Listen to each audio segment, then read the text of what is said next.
Welcome to కట్టా కార్తిక్. నేను మీ Tirupati. MLC Kalvakuntla కవితక్క నిన్న శాసన మండలిలో ఏడ్చింది. కవితక్క ఏడుస్తూ ఇది కుటుంబ పంచాయతీ కాదు అధ్యక్ష, ఆత్మగౌరవ పంచాయతీ అని చెప్పి ఆమె మాట్లాడేటటువంటి కార్యక్రమం చేసింది. కన్నీళ్లు పెట్టుకున్నది కవితక్క. ఆఖరికి ఎమ్మెల్సీ పదవికి రాజీనామా చేసేటటువంటి కార్యక్రమం చేసింది.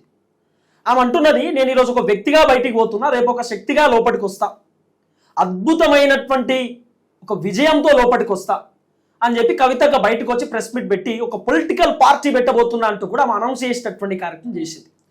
మరి ఆ పొలిటికల్ పార్టీ ఏంటి? కొత్త పొలిటికల్ పార్టీ పెట్టడం వల్ల ఎమ్మెల్సీ కల్వకుంట్ల కవితక్కకి ఏమైనా స్కోప్ ఉందా? సో కవితక్క కొత్త పొలిటికల్ పార్టీతో అధికారంలోకి వచ్చేటటువంటి అవకాశం ఉందా? కవితక్క ఎవరిపైన యుద్ధం చేస్తున్నది?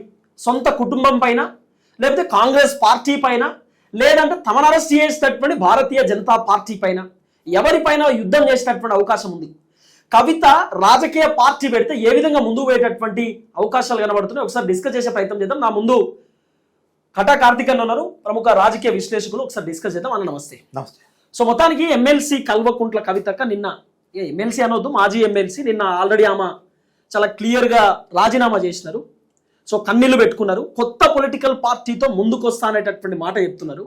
సో పొలిటికల్ పార్టీ పెడితే గెయిన్ అయ్యేటటువంటి అవకాశం ఉండొచ్చా కార్తిక్ అన్న? తిరుపతి, నిజానికి ఆవిడ ఇంకా ఎమ్మెల్సీనే.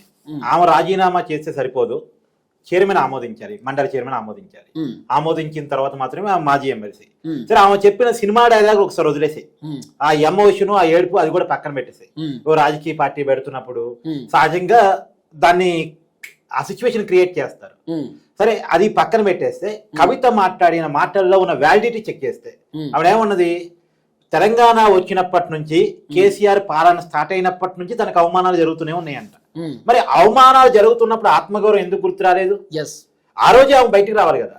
ఇప్పుడు కేసీఆర్ పరిపాలన బాగాలేదని హరీష్ రావు కమిషన్లు తిన్నాడని ఇవాళ చెప్పకూడదు కదా. నువ్వు కమిషన్ తింటున్నప్పుడు చెప్పాలి కదా. కేసీఆర్ పాలన బాగలేనప్పుడు చెప్పాలి కదా. నిన్న కాంట్రాక్ట్ బేస్ ఉద్యోగుల గురించి ఆమె మాట్లాడారు. ఎప్పుడు మాట్లాడాలి? కేసీఆర్ పరిపాలనప్పుడు మాట్లాడాలి. కేసీఆర్ 2014 అధికారంలోకి వచ్చాడు, 2018లో సెకండ్ టైం కూడా పవర్ లోకి వచ్చాడు. మరి అప్పుడు నీకు ఆ సమస్య గుర్తు రాలేదా? నీ తండ్రి నువ్వు నిలదీయలేదా? అసలు 10 సంవత్సరాలు బయటికే రాలే కదా. కాబట్టి ఇప్పుడు నువ్వు మాట్లాడే మాటలకు వ్యాలిడిటీ ఎంత, క్రెడిబిలిటీ ఎంత అంటే సమయం సందర్భం అనేది ఒకటి ఉంటుంది తిరుపతి. ఏ సమయంలో ఏ సందర్భంలో ఏ మాట పలకాలి. ఇప్పుడు ఆ మాట్లాడుతున్న మాటలన్నీ కూడా 5 సంవత్సరాల బ్యాక్ మాట్లాడాల్సిన మాటలు. అంటే మొదటి పరిపాలన చూసి, మొదటి పరిపాలనలో సమస్యలు లేనప్పుడు రెండోసారి కేసీఆర్ అధికారంలోకి వచ్చినా సరే ఆ సమస్యలు ఇంకా పరిష్కారం కావట్లేదు కాబట్టి అప్పుడు మాట్లాడాల్సింది. 2019, 20 ఆ సమయంలో మాట్లాడాల్సింది. అయితే ఆమె చెప్తున్నది, నేను అరెస్ట్ అయినప్పుడు ఎవరూ రాలేదు, క్లియర్గా చెప్తున్నమాట. అరెస్ట్ అయినప్పుడు హరీష్ రావు అక్కడే ఉన్నాడు, ఢిల్లీకి పోయిండు, ఢిల్లీలో జైలుకు పోయిండు, కేటీఆర్ జైలుకు పోయిండు, ఇవన్నీ ఉన్నాయి కదా, ఎవిడెన్స్ ఉన్నాయి కదా, అంటే వీడియోస్ ఉన్నాయి కదా. ఆమె అరెస్ట్ అయినప్పుడు ఎవరు వచ్చారా లేదా అనేది ఒక కుటుంబ పంచాయతీ, అది ప్రజలకు సంబంధించిన పంచాయతీ కదా. ఎందుకంటే ఆమె తెలంగాణ కోసం పోరాడుతూ ఏం అరెస్ట్ కాలే. ఆమె మీద ఢిల్లీ లిక్కర్ స్కామ్ ఆరోపణలకు సంబంధించి ఆమె మీద కేసు విషయంలో ఆమెను అరెస్ట్ చేసింది సిబిఐ, ఈడీ, అంతే కదా. ఆ పర్టికులర్ కేసులో ఆమె తీహార్ జైల్లో ఉన్నారు. ఆమె జైల్లో ఉన్నప్పుడు ఆమెను పట్టించుకోవాలా వద్దా అనేది వాళ్ళ కుటుంబం ఇష్టం, వాళ్ళ పార్టీ ఇష్టం. అది దాన్ని ఆమె క్వశ్చన్ చేయడానికి లేదు, ఆమె క్వశ్చన్ చేయాల్సిన అవసరం కూడా లేదు. సో కాబట్టి నేను జైల్లో ఉన్నానంటే నిజంగా తెలంగాణ ఉద్యమం కోసం నువ్వు అరెస్ట్ అయ్యి, లేదు తెలంగాణ హక్కుల కోసం అరెస్ట్ అయ్యి, తెలంగాణ నీటి వాటర్ కోసం పోరాడుతూ అరెస్ట్ అయ్యి జైల్లో ఉంటే నేను చూడటానికి పార్టీ రాకపోతే తప్పు, నేను పార్టీ పట్టించుకోకపోతే తప్పు. కానీ నువ్వు అరెస్ట్ అయింది లిక్కర్ స్కామ్ ఆరోపణల మీద. సో దానికి సంబంధించి మాట్లాడటం వేస్ట్. రెండోది, ఇప్పుడు నువ్వు మాట్లాడే ప్రతి మాట కూడా ఒక 5 సంవత్సరాల క్రితం మాట్లాడుంటే చాలా వాల్యూ, చాలా నిజంగా ప్రతి మాట వాల్యూ. కానీ సమయం కాదు, సందర్భం కాదు. మాట్లాడాల్సిన సమయంలో మాట్లాడకపోవటం, మాట్లాడకూడని సమయంలో మాట్లాడటం వల్ల చాలా అనుమానాలు. అదే బీఆర్ఎస్ పార్టీ మళ్ళీ అధికారంలో వచ్చుంటే కవిత విడిపోయే అవకాశం ఉండొచ్చు. నిజానికి ఒక కరెక్ట్, నిజంగా మళ్ళా బీఆర్ఎస్ వచ్చి ఉంటే కవిత ఇలా మాట్లాడి ఉండేదా? ఇప్పుడు మళ్ళా కవిత ఎవరు టార్గెట్ చేస్తున్నారు? హరీష్ రావు టార్గెట్ చేస్తున్నారు.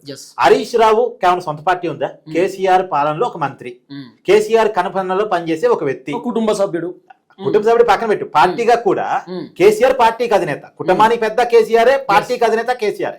కేసీఆర్ తెలవకుండా హరీష్ రావు కమిషన్ తింటాడా? మరి కేసీఆర్ ప్రశ్నిస్తుందా, హరీష్ రావు ప్రశ్నిస్తుందా? అంటే ప్రభుత్వాన్ని ప్రశ్నిస్తుందా? మరి ఈ ప్రభుత్వాన్ని ప్రశ్నించగలిగితే అదే ప్రభుత్వంలో నువ్వు ఎమ్మెల్సీగా ఉన్నావు కదా, ఆ పార్టీ నుంచి ఆ ప్రభుత్వం నుంచి నువ్వు ఎమ్మెల్సీ పదవి ఎందుకు తీసుకున్నావు? అసలు నువ్వు ఎమ్మెల్సీ తీసుకునేటప్పుడు నీకు ఈ విషయాలని తెలియదా? కాబట్టి మరి ఇంకోటి, సెకండ్ టైం అదే పార్టీ నుంచి ఎంపీగా పోటీ చేసి ఓడిపోయింది కాబట్టి ఎమ్మెల్సీ తీసుకుంది. నిజామాబాద్ ఎంపీగా బీఆర్ఎస్ పార్టీ నుంచి అప్పటి టీఆర్ఎస్ పార్టీ నుంచి పోటీ చేస్తున్నప్పుడు కానీ ఎమ్మెల్సీ తీసుకుంటున్నప్పుడు కానీ కవితకి ఈ విషయాలన్నీ తెలియదా? తెలిసి పదవి వస్తుంది కాబట్టి కామయ్యారా? నువ్వు అన్నావు కదా ఇంకా వ్యాలిడ్ క్వశ్చన్. ఇప్పుడు మళ్ళీ అధికారంలోకి వస్తే కవిత వేరుపడేదాన్ని. ఇప్పుడు మళ్ళీ అధికారంలోకి వస్తే ఖచ్చితంగా కుటుంబం నుంచి కవిత వేరుపడకపోయేది పాత పరిస్థితిని మనం గమనిస్తే. కాబట్టి అధికారం పోయింది కాబట్టి, తనకి ఉండాల్సిన ప్రయారిటీ లేదు కాబట్టి, తనేదో కోరుకుంటుంది కాబట్టి, ఆ కోరికల్ని పార్టీ తీర్చలేకపోతుంది కాబట్టి, తనకి కేటీఆర్ తోనో హరీష్ రావుతోనో పడట్లేదు కాబట్టి, కేసీఆర్ ఉన్నప్పుడే ఇల్లు చెక్కబెట్టుకోవాలని ఆమె అనుకుంటుంది కాబట్టి, ఇప్పుడు ఆమె కోరికలు అక్కడ తీరక ఆమె పార్టీలో పెట్టారు. పార్టీ పెడుతున్నట్టు ప్రకటించారు నేను అనుకుంటాం ప్రజలు అవగాహన బట్టి. ఇంకొక విషయం కూడా, కవిత ఇంపాక్ట్ గురించి మాట్లాడారు. కవిత ఏ మేరకు ఇంపాక్ట్ చూపించగలదు అని. సో కొత్త పొలిటికల్ పార్టీ పెడితే ఎట్లుండొచ్చు? ఎస్, యాక్చువల్గా మనం గతంలో షర్మిలాని చూస్తున్నాం. షర్మిల సరే తెలంగాణలో పార్టీ పెట్టడం తప్పే, తర్వాత ఆంధ్రాలో పోయారు, కాంగ్రెస్ పార్టీలో జాయిన్ అయ్యారు, అక్కడ ప్రెసిడెంట్ అయ్యారు. కానీ ఆమె ఏమి ఇంపాక్ట్ చూపించగలిగింది? ఆమె జగన్మోహన్ రెడ్డి డ్యామేజ్ చేయగలిగింది. ఇక్కడ కూడా కవిత తను బీఆర్ఎస్ పార్టీని ఆమె డ్యామేజ్ చేయడానికి మనకు వస్తేమో, హరీష్ రావుని డ్యామేజ్ చేయడానికి మనకు వచ్చిద్దేమో. ఇక్కడ తనకు తాను ఏదో అధికారాన్ని సంపాదించుకోగలుగుతాను అనుకోవడం పొరపాటు. ఖచ్చితంగా ఆమె ఏమీ సంపాదించలేదు.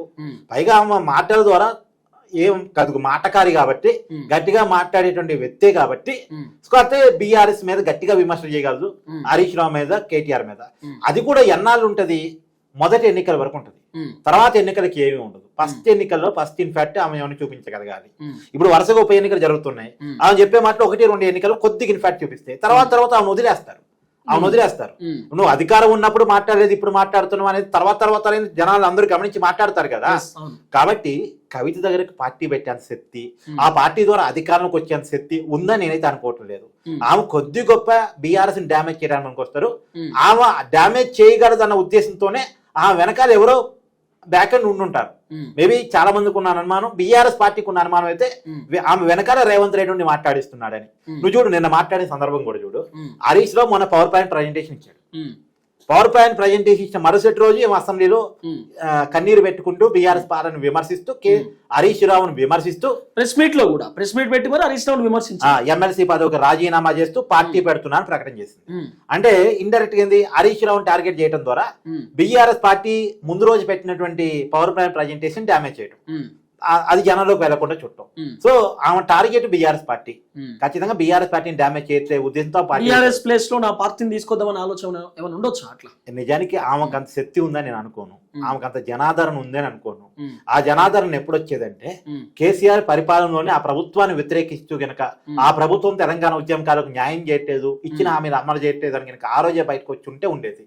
అధికారం పోయిన తర్వాత ఏదో పదవుల కాడ వచ్చిన కూడా, రాజకీయం కాడ వచ్చిన కూడా, కుటుంబంలో వచ్చినటువంటి ఇబ్బందుల వల్ల ఆమె బయటకు వచ్చిందని ప్రజలు భావిస్తారు తప్ప ఇప్పుడు ఆమె వెనకాల ప్రజలంతా ర్యాలీ అవుతారని అనుకోవడానికి లేదు. So thank you so much Karthik. ఇది కార్తిక్ అన్నతో స్పెషల్ చిట్ చాట్. మొత్తానికి ఎమ్మెల్సీ కవితక్క పార్టీ పెట్టినా కూడా స్కోప్ లేదు అధికారంలోకి రావడానికి అనేది కార్తిక్ అన్నకు సంబంధించినటువంటి వర్షం. చూద్దాం ఏం జరగబోతుంది. అందరికీ నమస్తే, థ్యాంక్ యూ సో మచ్. జై తెలంగాణ.